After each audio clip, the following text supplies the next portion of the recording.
Good morning, everybody. It's 12:07 in the morning on Thirsty Thursday, and it's kind of like poetic that I'm gonna read you this little. I'm gonna call it a joke, but it was a little excerpt in the movie The Healer, with a Catholic priest that was having a come to Jesus meeting with the main character, Alex, in the movie that needed a come to Jesus meeting. So hopefully you don't take this in the wrong light. It's all in fun, but it's also something to make you really think about life in general. And it's almost poetic that I always say Thirsty Thursday, water your plants. One of my friends said that. That used to be a day that we all went out drinking. Um, and since the only bit of anything that I drink is usually a little bit of wine for communion every day.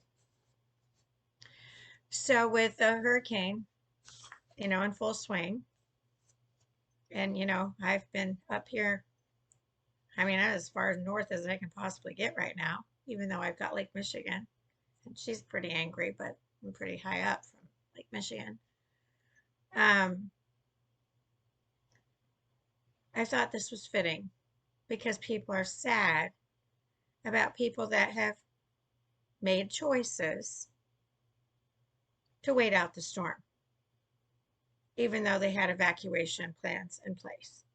So I thought this was fitting to read. So you can laugh, you can be upset. It's your choice, but frankly, I think it's priceless. And people need to stop getting all bent out of shape, getting all sad about what other people's choices are. You need to accept them and not let their choices affect your joy. Not let their choices make you saddened. Not their choices make you afraid for them. You got to let it go and surrender at the cross. So, with that in mind, here we go. There was this parish priest in a church, and the rain was so bad for months that the town was flooding and people were fast to leave.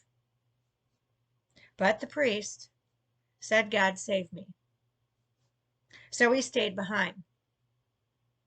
Now, when the water was up to his waist, they sent in the police to evacuate him. Then they sent in the firemen and the army with a boat. And all these he refused, believing God was going to be the one that saved him. And so he drowned. I mean, come on. And when he confessed face to face with God, he complained. Sounds about right now, doesn't it? He said, God, why did you abandon me? God said, I sent the police and the firemen and even the army with a boat. But still you would not listen. What's the moral of this story?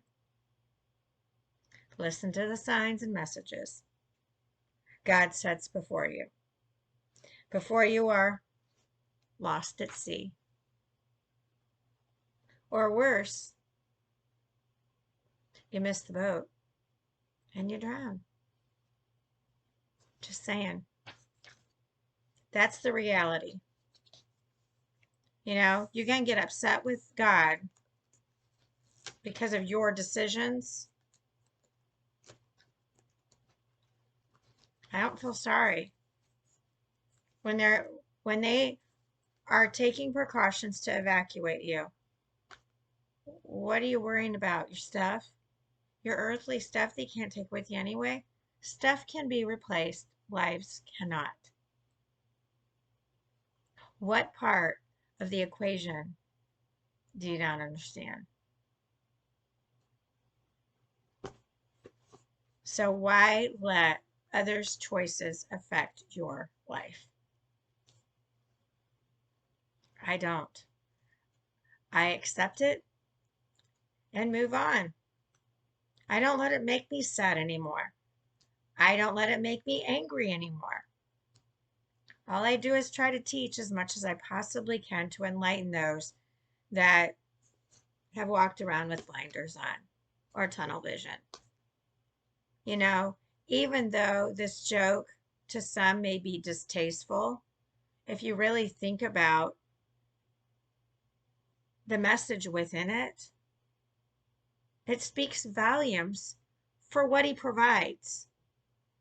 You know? So in this little joke, the water's already at waist high, and they send the police. Come on, you got to get out of here. Nope, refuses. Then they stay in the fire. Nope, refuses that. Then he sends the army with the boat. Still refuses.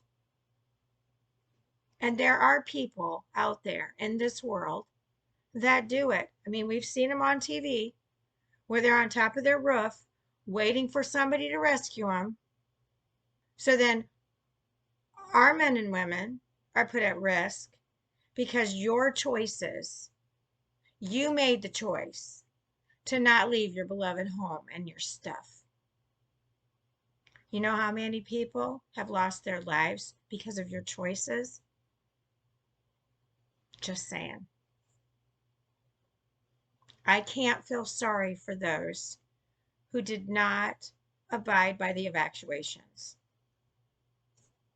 If they lose their lives, that was their choice. There's no sense in getting upset, saddened, losing sleep over it, the whole 9 yards. But again, it's your choice, what you do with your life. I'm just here to teach. So, hope you enjoyed this. Love to all bunches and bunches. Bye now.